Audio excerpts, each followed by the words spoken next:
And we're back on the Bullying Chance podcast. Woo! I got a bit of a different vibe this time, Chance. Like, I felt like you really enjoyed the movie. I did not say that. Wait, what movie are we talking about?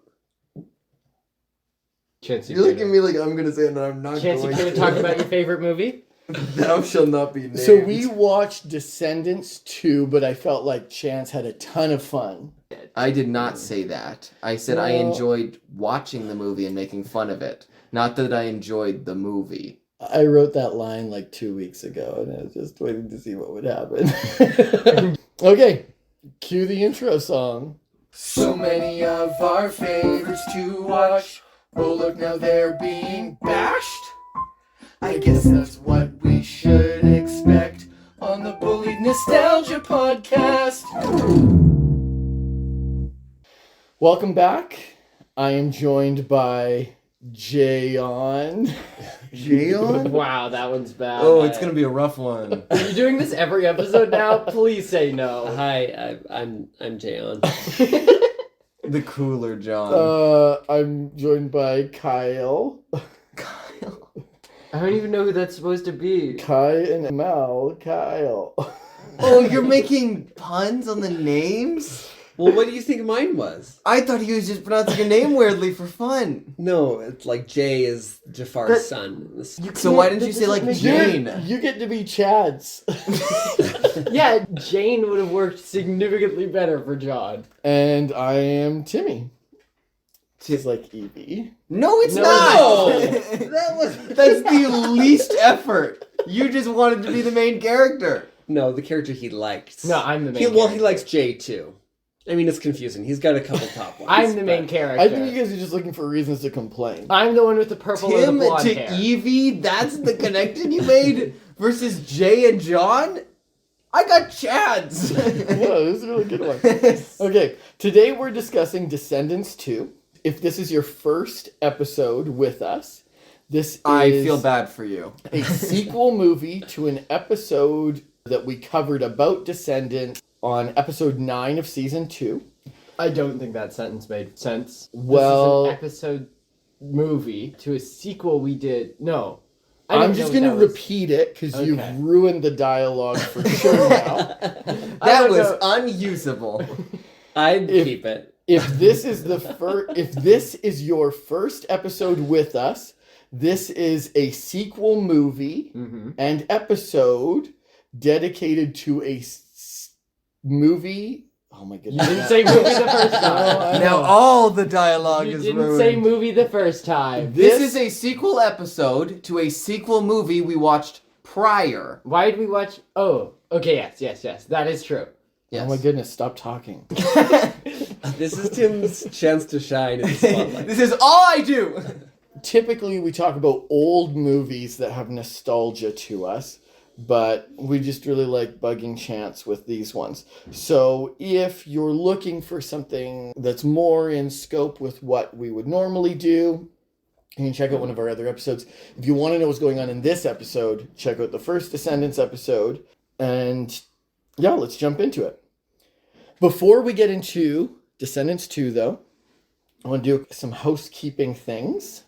Number one, if you are hoping to give us some input, tell us what you'd like to see on the show, or make some suggestions, ask some questions, you can find us at bulliedpod@gmail.com. Also, if you are interested in repping our show and would like some merchandise, you can find us on redbubble.com. Just search in the search bar Bullied Pod, and you will find us there too. A special shout out to anyone out there wearing our Bullied Pod clothing. Have people That's how we purchased it? share the love. We see you people jogging. We see you people driving you. Now it's getting weird. Susan, I can see you. I know you're wearing our shirt. What I'm That is the confused loudest by laugh. is how does our merch share the love? Because there's no way to recognize that it's Bullied nostalgia It stuff. It says, does. yeah, It says it on logo. every shirt. Does it? You threw your shirt in the garbage, so you didn't know. You still have your shirt. Yes, I still have my shirt. He's never worn He it. hasn't glanced at it. He's never man. even looked at it. I hope you don't use it as a painting shirt one day. Why did you look at Dad that way? Because he's trying to guilt trip me into getting rid of the shirts that he gave me when he got rid of the gift that I gave him at Christmas. Oh, So okay. it's not going to happen.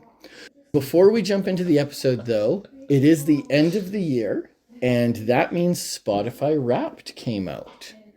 So Spotify Wrapped is a fun set of statistics, typically about your listening preferences. What many people will not know is that there's also Spotify Wrapped for podcast creators. So I have some fun statistics to share. I thought I would just go through those real quickly and see if that sparked any conversation. Keep in mind, these are Spotify statistics only. Listeners on Apple or YouTube or iHeart or whatever do not populate in these statistics. I thought that this last year was a pretty slow year for our podcast, but I forgot this season has felt slow. If we look at all of 2024, we actually go back into last season. 80% of our listeners on Spotify found us this year. It's a pretty big number, which is massive growth, actually. There is a weird statistic, and it said this year, 16% of our listeners were 55 and older, which makes me question if Grandma Mackie is listening to our podcast, because maybe we shouldn't have made quite as many jokes about selling her with the family. I think that's exciting. I think it's great that we've got listeners of all ages, because if they are in No, he never said of all ages. He just talked about the 60-year-olds. Yeah. No, it could The be rest are 60-years 50-year-olds. and 50-year-olds. Yeah. We have a really old demographic. But if the movies that we're talking about are oftentimes like 25 to 30 years old, the people who are listening in their 50s or 60s might have been in their 20s and 30s. The other Spotify statistic that I found fun, once again, this is just Spotify data accrued over the last year. The Descendants episode had over 999% the number of views than any other episode. It's listened to 10 10 times times? more than any other episode. Yeah. And that's why we're doing a follow-up. So here we go. No, Descendants 2. Descendants 2 is even newer, obviously, than Descendants 1. So this is the newest movie that we've looked at on our podcast. It came out July 21st, 2017. Once again, we don't know viewership numbers. This was made for TV. So all we know for sure is that it sold 837,912 DVDs, resulting in $13 million in revenue. It's a lot for just the DVD sales. Yes. We also don't know how much money they made in merchandising, and we don't know streaming numbers either. But it was watched by 21 million households on TV in its opening release window. Gee. Massive success again. So obviously the follow-up to Descendants 1. John, what was Descendants 1? Well, Descendants 1 sees us going into the Disney universe in the future from all our favorite Disney movies. Essentially what's happened is Beauty and the Beast and all the other good guy characters have banished all the bad guys to an island, And side characters. and eventually all these characters procreate. Once. And so, One time, yes. Yes, there's a joke that not many of the characters in the show have siblings. In any case, the main characters are now the children of our Disney characters. And so the first movie is about the good guys' kids giving the bad guys' kids a chance at redemption. So essentially, Belle and Beast's son, Ben, invite over 4 teens from the bad guy island. Mal, who is the daughter of Maleficent, Jay, the son of Jafar, Evie, the daughter of Evil Queen, and Carlos, the son of Cruella de Vil. The first half of the movie is them acting rotten to the core. Rotten to the Core. Mirror, The mouth dubstep really crashed and burned. Anyways, so the first half is them still being rotten to the core and trying to sort out their evilness and whether or not they can be redeemed. But by the end of the movie, they all find out that they can be good and they don't have to live out the evil ways of their parents. So essentially, the movie ends with most of the bad guys are still on the evil island with their kids, but you have these 4 teens who have been redeemed on the good side of things. And then they pull a Lightning McQueen by revealing that they actually haven't changed it anyway and they're still bad. They don't want to be redeemed anymore, as the start of the second movie goes. Oh, Chance is chomping at the bit to tell Whoa, us about the second Chance. movie. I Walk us through the second movie, Chance. I've always been not a fan of regressing character growth, and I think that this movie starts with that heavily, which I'm not a fan of. I don't think that's accurate. But Descendants 2 is about Mal, the daughter of Maleficent, realizing that she thinks living the good life isn't right for her, and instead she likes being a bad person, and so she runs away back to the island. When Ben chases after her to try and get her back, he is kidnapped by Ursula's daughter, Uma. As she's What's my name? as she's so lovingly named. What's her name?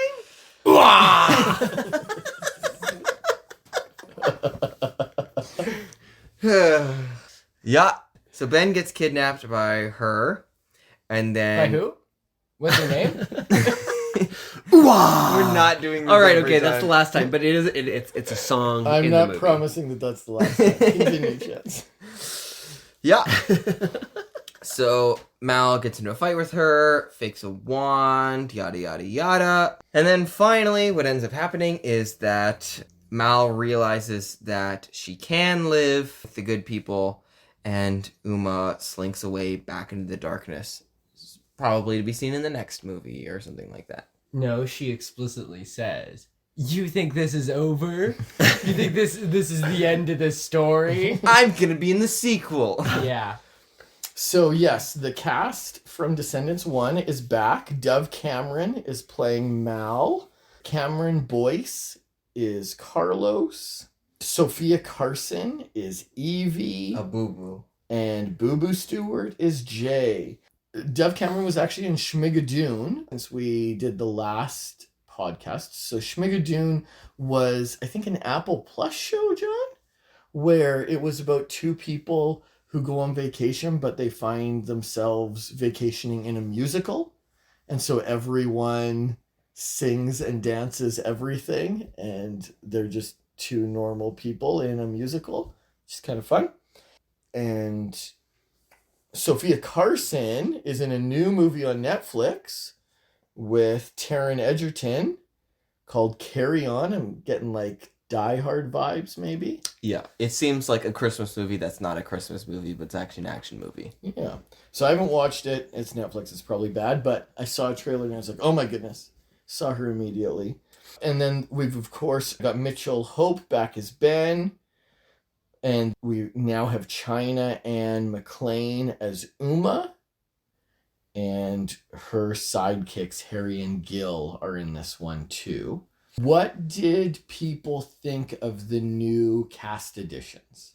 Harry is awesome. Harry is He's he's a pretty boy. He's got a funny little Harry- accent. He's got on a lot of eyeliner. So just Such a bad guy. Harry is the descendant of Hook, and he is the sidekick, as Tim said to Uma. He does not have a hook for a hand himself, He holds a hook, but holds a hook. and he tries to do a Scottish and Spanish accent at the exact same time, and it's just as weird as it sounds. He kind of looks like somebody from an emo band. And He does look like Actually, that's a good point. He does look like he's right out of 30 Seconds from Mars. He's like a My Chemical Romance singer. Yeah, okay. And Gil is Gaston's son. But there is no likeness, I would say. Yeah, I'm not sure. All of the other ones seem to have a name that resembles or their appearance or something, but he literally could be anyone. I don't know why they chose to make him Gaston's son. The least they could have done was dye his hair dark. Yeah, he's blonde, and the only thing that maybe ties him to Gaston is him being dumb. But he's Gaston's not dumb. Gaston's not dumb. He's He just says, as smart as everyone else in the "Who town. I'm afraid I've been thinking. Yeah. The whole point of it is that Belle is the only one who reads in her town. We know certain things about him. We know he's strong. We know he's very personable. And Gil seems to share none of them? It's really weird. I just did research on Gil to see if I could find some history behind like why the character is Gil. Maybe it was originally a different character. Couldn't find anything. But I did find on the Descendants wiki that in the Descendants secondary books and stuff like that, Gaston has two other children called Gaston Jr. and Gaston the Third. So Gil is the weakest link. He's the weakest link. He's That the is one who correct. didn't get named after his dad. Okay. So China coming in as Uma, I'd actually seen her also in the Black Lightning show on CW, which is pretty good. She is good in it. I think she does a good job here too, but Uma is not one of my favorite characters. I'm not sure what that is exactly. Yeah. I would say that I think that there's parts of this movie that are better than the first Descendants, but that if you were to ask me which movie I would want to rewatch, I would pick the first one over this. I agree. I think that Uma's maybe the best actress or actor Sure. in the show. Great voice, great acting, great dancing. I think she's a compelling villain. I would say you're probably right. As much as Dove and Sophia are surprisingly good singers, for this not being originally a musical, I would say that they do not emote nearly on the same level that China does. Like Uma, you feel like she is this character, whereas Dove is mostly just there because she's a pretty face who can sing really well. I definitely agree with you. There's something missing from this movie for me opposed to the other one. I think that they add characters that I like. I think that the songs as a whole are probably stronger. There's no earworm like Rotten to the Core, but there's also no museum song like in the first one that was absolutely terrible. All of these songs steal the one. are good.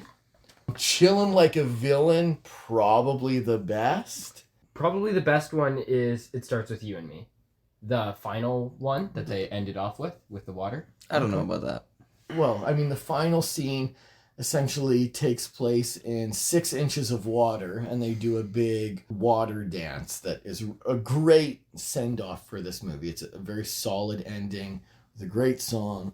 But Chillin' Like a Villain is just so cool. It's got like some swagger in it. Yeah. I think I agree with you, though, that the second one is definitely not as strong as the first one. But you enjoyed yourself more. I enjoyed myself more because I was with my wife and we all laughed at it at the same time. If I had to watch this by myself, I would lose my And you mind. didn't watch Same. the first one by yourself. I know. So it was having Emma there that made the difference? Yes, she's my best friend. Are make you it better. planning to watch all of these with your best friend? No! I don't know. By all accounts, I think that everything about this movie is better. But just for some reason, if I was picking between the two of them, which one I would watch, it would be the first one. You made the statement that this movie is about Mal's character recessing. I I do not agree disagree. with that. it's about her fearing. Not fitting in. That's right. She She's doesn't not. think that she's good enough for Ben. She Good doesn't. enough. Oh, okay. She has anxiety about her place in the world and if she's worthy of love. So she goes back to the only place where she knows that none of that matters. Which I think is actually a pretty common experience for people when they undergo a sudden change. It's like, am I actually this new person, or am I just faking it? The insecurities that come with that. I did like the throwbacks to the first movie. When she gets on the island and the dubstep starts going. Yes, that was one. Yeah. I also liked where the reporters are saying something like, and Mel's love for strawberries, which in the last movie she tries a strawberry for the first time and there's a visible reaction. I thought that was cute. There was a handful of just really good lines where I think that we laughed unironically. A lot of the jokes we laugh with sarcastically, but some of them too. There was one where Dopey's son, Dewey, is feeling really self-conscious that Evie might be interested in one of the other dwarf descendants.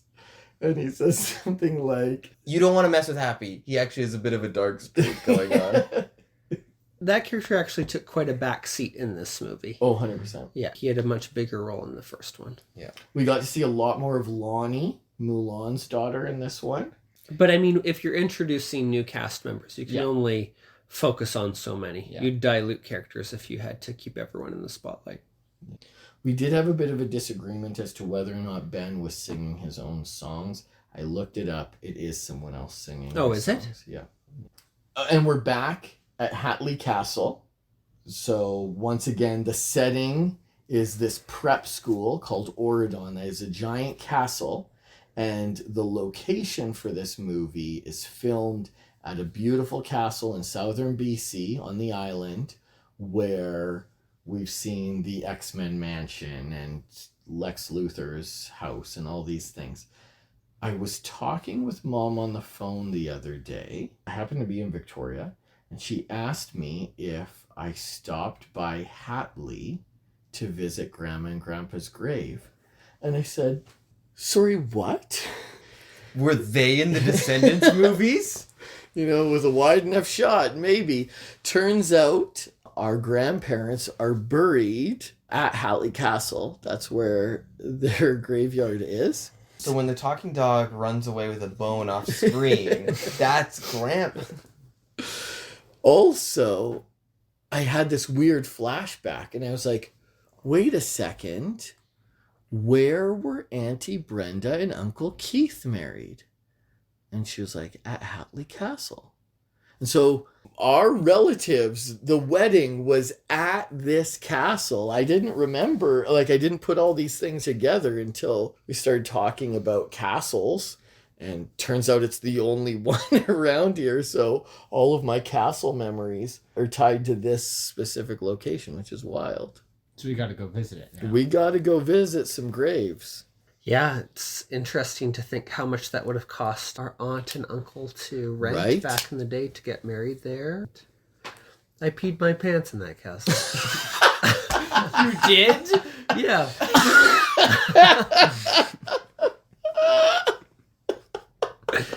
And I wasn't like super young either. Legit. Like, I don't know. How old do you think I was? Like Well, how 10? old is Sarah now? She like 20? Early One? 20s. So yes, they must have got married right around maybe 99, 2000. So Yeah. yeah, you would have been like 10. Yeah. A couple things I remember about that wedding. They had disposable cameras at each table that we could take pictures of ourselves with. Cute. There was this girl who was like maybe 2 or 3 years older than me. She was very pretty. I have no recollection who she was, but my cousin also found her to be very pretty. And the two of them danced. And I was a little bit jealous, but like excited for my cousin at the same time. Is this like Joel? Justin. Okay. and I peed my pants. So I Wait, remember. was that two separate things? I or that's don't. tied I don't together? remember where the pants. roiling comes in. emotions in John led to an external. I don't know if I expulsion. couldn't find the washroom or I just was really excited and I wanted to hold it in. In any case, I remember the pee pooling in the bottom of my dress shoe and like the sting of the urea on my leg. That's all I give you. That's terrible. This is not. Can And, we like, burn this because audio? You don't have extra clothes at a wedding, so I just kind of... So you didn't talk to the girl again after that? I probably stayed clear. Yeah.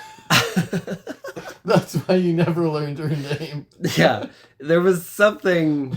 She learned yours though. P-boy. Anyways, that's the castle where Smallville was. Awesome. Love it. Love it. I peed in that room.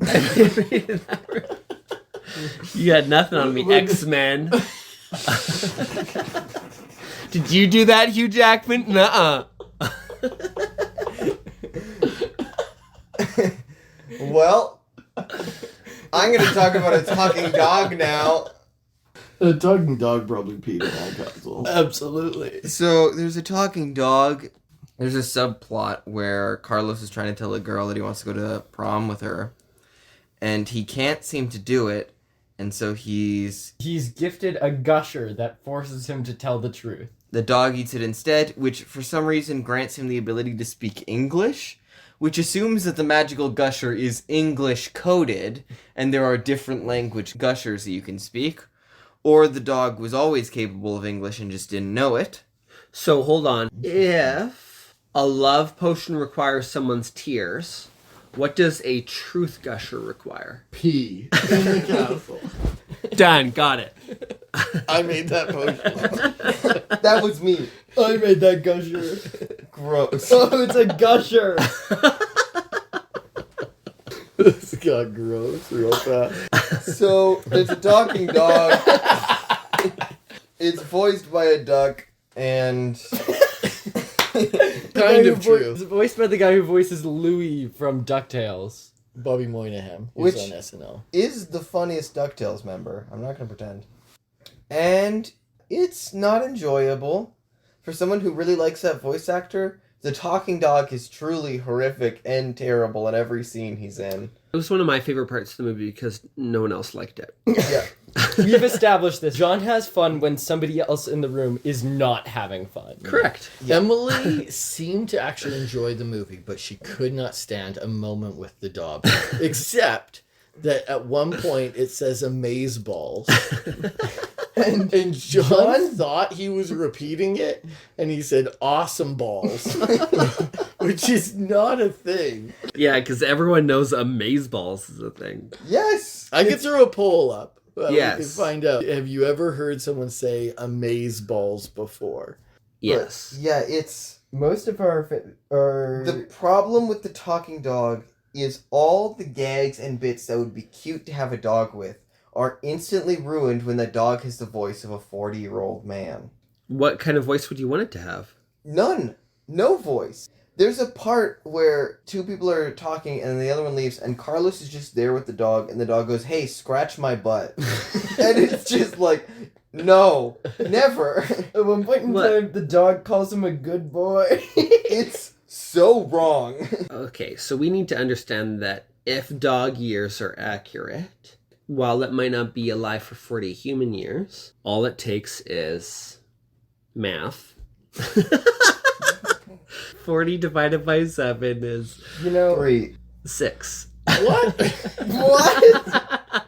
Just 6-ish. did you Oh fail my goodness. The education system has let you both down so hard. 5 and a bit. So he's 5 and a bit years, but he still sounds like he's 40. And if I was a dog, I'd be wanting people scratching my butt. And you did say in the last episode, Chance, that he looks like he should be dead. So he's probably pretty old. So Audrey's missing from this movie. Chad talks about him. Chad talks about her a Oh, lot. the Talks about love it. rival. Yeah. Yes. They didn't intentionally write her out. She couldn't get it to line up with her schedule. So she's noticeably missed, but we still get plenty of Chad time as your favorite character, John. Is he still your favorite character? For those who haven't seen Descendants 1, Audrey and Chad are like the two self-absorbed popular people at the school. They're the foil to your Mal and Ben. Chad is Prince Charming's son, so he's Chad Charming. And who Cha-cha. her mom is... I think it's Aurora from Yeah. Sleeping Beauty. Okay. Aurora. Yeah, so Chad, as Tim says, is still in this movie, but his main storyline is that he likes using a 3D printer. Compelling writing. But that What like, a guy. I'm not kidding. Like, I think He doesn't have a the, scene away yes, from a 3D the printer. majority of his screen time is spent building different things with I the mean, 3D sometimes printer. he's being sexist against Lonnie. Oh, that's true. That's true. But I mean, to be fair, in 2017, everybody was talking about 3D printers, And right? sexism. And sexism. That's true. Sexism in my swashbuckling? Not my Oridon. Yeah, it doesn't really seem like Chad gets any kind of redemption arc in this movie. He's Does just... he get one in any movie? I got think one in he's the one third of the movie. main characters in the next movie. I think he does. Yes. He is a hero. But in this movie, he's just kind of annoying and unbelievably bad. Like, So not your favorite character this movie. well, it depends. Would that annoy you if he was? Okay. Uma's my favorite. Uma's your favorite this movie. My Because nobody else favorite- likes her? Yes. No, I think she does a very good job. My favorite last time was Jay. I still love Jay. He's the best, but he's not given very much to do in this movie. For being one of the core four, he passes the mantleship of leader of their team to Lonnie. Oh, That's like literally the thing that he does in this movie. Is take a backseat. Yeah, literally. Jay, still love him to death, but I really liked Harry as an Harry is my addition. favorite. And I think that Evie is the unsung hero. She's a really good singer. She's like the heart and soul of the group. So I really liked Evie too. Chance? I wanted to bring something up when you mentioned Chad, about him being just egregiously evil. Would that warrant him going on the island or being on the island? Is that entirely a genetic, aka racism thing? Yeah, no, I think it's very much discriminatory. Dizzy is Drizelda's daughter. She seems to be an extremely nice human all around, but she was born on the island, so she's not allowed to leave. Yeah, whereas Chad is someone who breaks in, steals, attempts to form a coup multiple times. Yeah. Truly a terrible, traitorous human being, and yet he's like third in line to be king, I think? Oh, no, yeah, he is. He's after Ben, isn't he? When Ben went missing, the question was, okay, I guess I'm next in line. I don't know how that works. Who did you like, Chad's? Who's my favorite You character? called him Chads. It's probably Jay. I don't like what they did with him in the plot, but he's still my favorite, you know? He's still the swashbuckling cool guy. And that's most of his character, but at least he's consistent and fun in all the scenes he's in. Okay. I don't know. I'm not on the J train. Because everybody else has Well, fun with yeah. it. Everybody I- else likes him. Quite contrarian. He doesn't actually have a character or speaks and that was the same in the first movie too. Carlos, you actually get Carlos is awesome. Yeah. Yes. So I'm actually not much of a J guy. Chance, Harry Hook is actually Scottish. Is he Scottish? Yeah, I just did some research. The actor is just straight up a Scottish guy, and you've been insulting his accent. You're just insulting a guy. I don't think he's a Scottish guy doing, like, just He's talking, though. a I'm pretty Scottish sure he's actor. doing a voice. If you guys had to describe the moral of the story, Descendants 2, what are supposed to be the takeaways? What are the messages that young men and women are taking and embodying in their day-to-day life? Well, it was interesting because there was a lot of subtext. Evie struggles with survivor's guilt. John referenced in the last movie, Ben brought 4 descendants off the villain's island and let them have a second chance at life. At the time, this movie tells us that Evie had an apprenticeship program where she was teaching a younger girl how to be a stylist. And that little girl is Dizzy, and she's grown up to be very skilled and is just a very wholesome, nice human. And Evie has severe levels of guilt that she got to leave the island, but Dizzy hasn't. I find it fascinating that this is a movie for 8-year-old girls.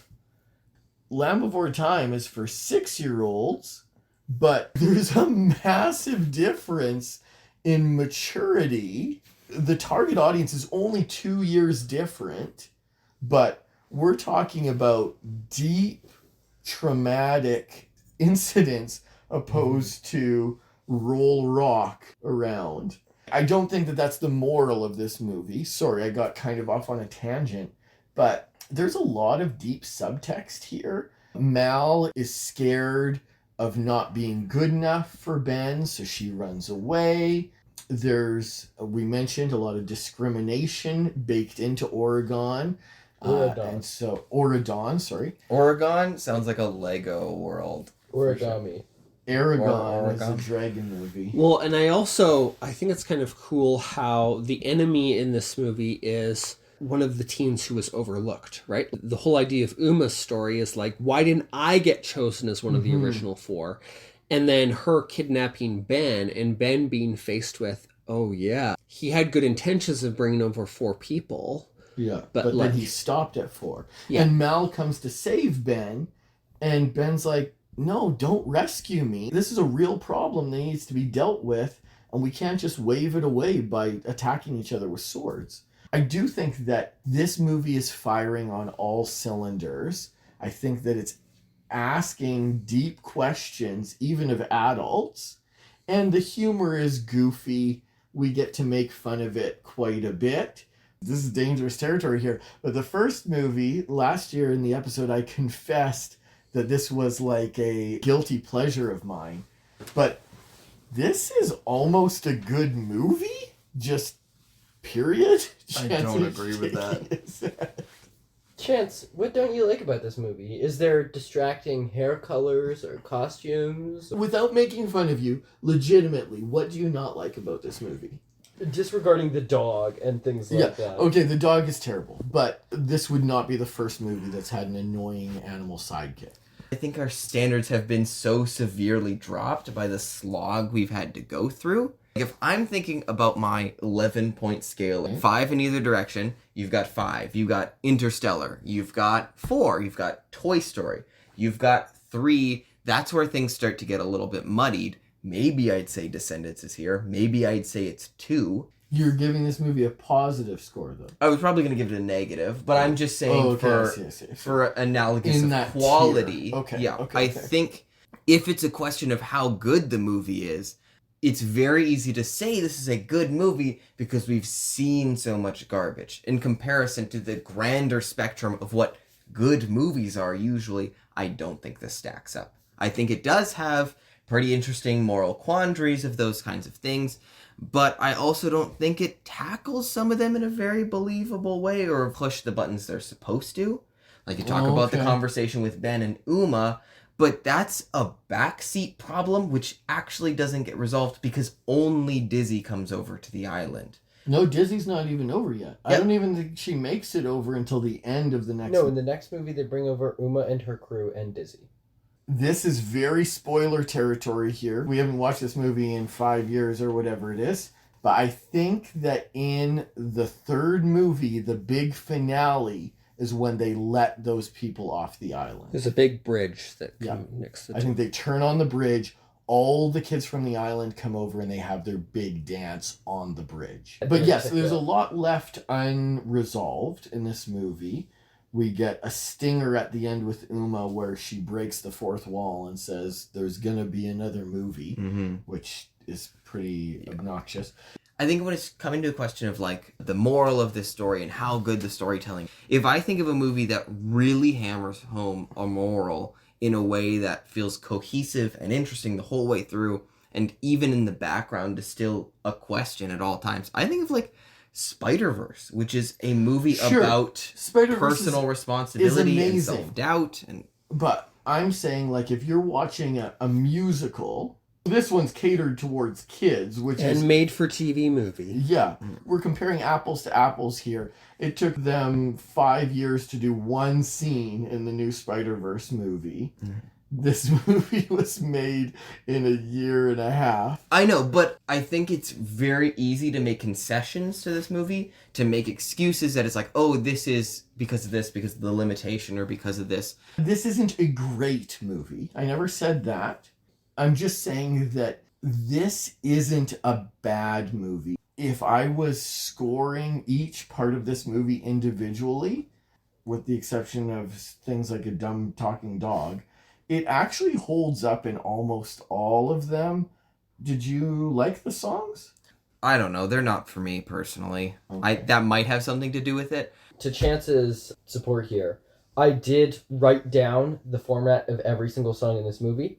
Every single song goes a kind of slow, mediocre verse that leads into a good chorus, that leads into a slow, mediocre verse, that leads into a good chorus, that leads into either a rap breakdown or a slow, mediocre verse into a good chorus. Yeah, Chillin' Like a Villain, which I said I think is my favorite one of the movie, has a lot of speak singing. And this is where we started really debating what Ben's actor can and can't do, because... His speak singing is not great. And it was like, well, can he sing at all? And you're right. When they drop into speak singing, that song really struggles. But the chorus is playful, fun, and smooth enough. Yeah. Yes, I think we're having a conversation more about our expectations. It's not about if this is objectively good or bad, but it's actually better than you would expect it to be. Or... Oh, objectively bad? What a weird segue. Just a fun reminder that Eric and I have a podcast called Objectively Bad, where we review... Awful. Oh yeah, it is objectively awful. You don't know your own I don't even podcast. know my own podcast name. It's a podcast where they cross-promote Bullied nostalgia just as much as we cross-promote Yeah, Objectively like that. Awful. I don't think they do. He just never brought us up. That's not true. You're Just about to bring us up in a video you haven't Go edited. listen to the episodes and you tell me. Objectively awful. Now we're sponsoring it to each other. You should watch it, Kai. We need that viewership. I need to bring the numbers down from the 55. I need my hit. I need my hit. 40-year-old pirate. Oh yes, a lot of the backup dancers are adults in this. Mostly because the pirate stuff is the most physically taxing. And so it's very obvious when you're seeing a stunt actor who is older than a child, mostly because most of them have beards. But I will say this, they never tell you that Uma's crew is made up of teenagers. That's fair. The whole movie, the choreography is great. Oh, it's on point. That's never in question with these movies. The choreography is awesome. Look, I have no idea how many hours they worked on perfecting each of these dances, but it shows on screen. And that last dance where they dance in that foot of water, it looks like so much fun. That genuinely looks like a great time. Okay, now we can go into closing. Okay. Want to start us off? I have a cookie. Go for it. Ooh. It is a talking dog gusher cookie. Gross. Made The with John frost. is the only one that made that gross. I had that written down for forever. And you said pee was required to make the cookie. You made this gross. You turned all of your gushers into pee gushers. You did this. That cute girl at Brenda and Keith's wedding did this. When she made John pee his pants. I'm gonna give my ranking. I think this movie falls into a notable -3.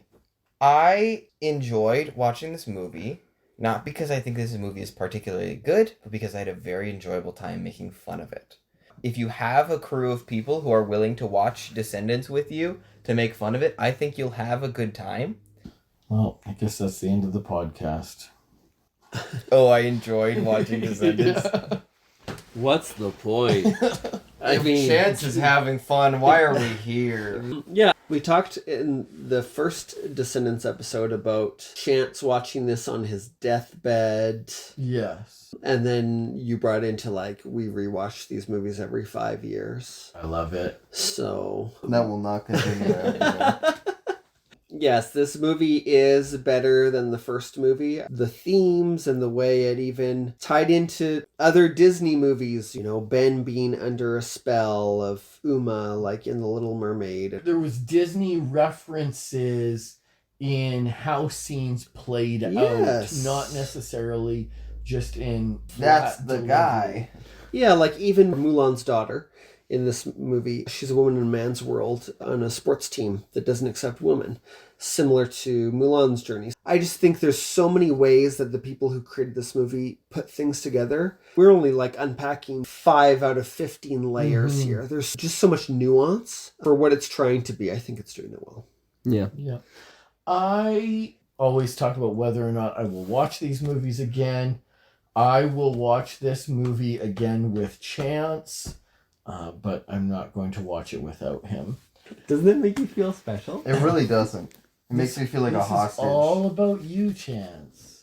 I like this movie. I don't pretend to hide that I like the Descendants movies.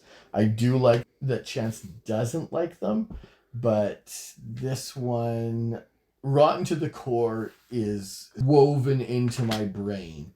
None of the songs from this movie have done that, but it's a kick-ass soundtrack. They're all good. I think that this was a winner. I will rewatch it with Chance. Why is it that we just keep watching movies I don't like?